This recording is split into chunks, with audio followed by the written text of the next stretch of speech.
महाराणा संग्राम सिंह, जिन्हें आमतौर पर महाराणा सांगा या राणा सांगा के नाम से जाना जाता है, मध्यकालीन भारत में मेवाड़ के राजपूत साम्राज्य के एक प्रमुख शासक थे।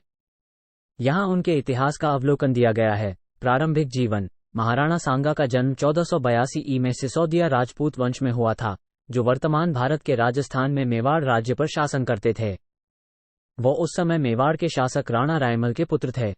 सिंहासन पर आरोहण। महाराणा सांगा अपने पिता की मृत्यु के बाद 1509 ई में मेवाड़ के सिंहासन पर बैठे। उन्हें एक ऐसा राज्य विरासत में मिला था जिसने पड़ोसी शक्तियों से आंतरिक संघर्ष और बाहरी खतरों का सामना किया था।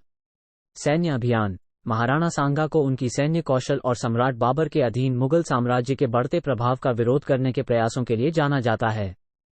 उन्होंने मेवाड़ की स्वतंत्रता पर जोर देने के प्रयास में मुगलों और अन्य प्रतिद्वंद्वी राजपूत राज्यों के खिलाफ कई सैन्य अभियानों का नेतृत्व किया।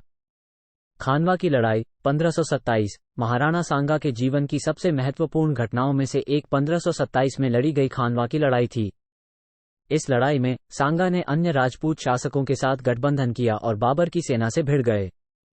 भयंकर प्रतिरोध करने के बावजूद महाराणा सांगा को बाबर ने हरा दिया, जो उत्तरी भारत में राजपूत शक्ति के लिए एक महत्वपूर्ण झटका था। विरासत। खानवा में अपनी हार के बावजूद महाराणा सांगा को एक बहादुर योद्धा और विदेशी आक्रमणों के खिलाफ राजपूत प्रतिरोध के प्रतीक के रूप में याद किया जाता है।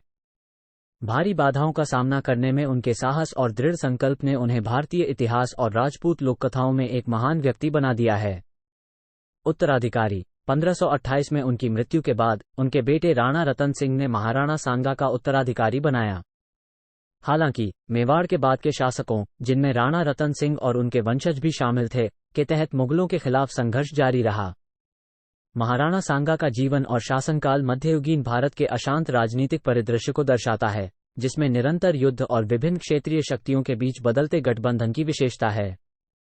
उनकी विरासत राजपूत समुदाय के बीच श्रद्धा और प्रशंसा को प्रेरित करती है और राजपूताना साम्राज्यों की वीरता और लचीलेपन की याद दिलाती है।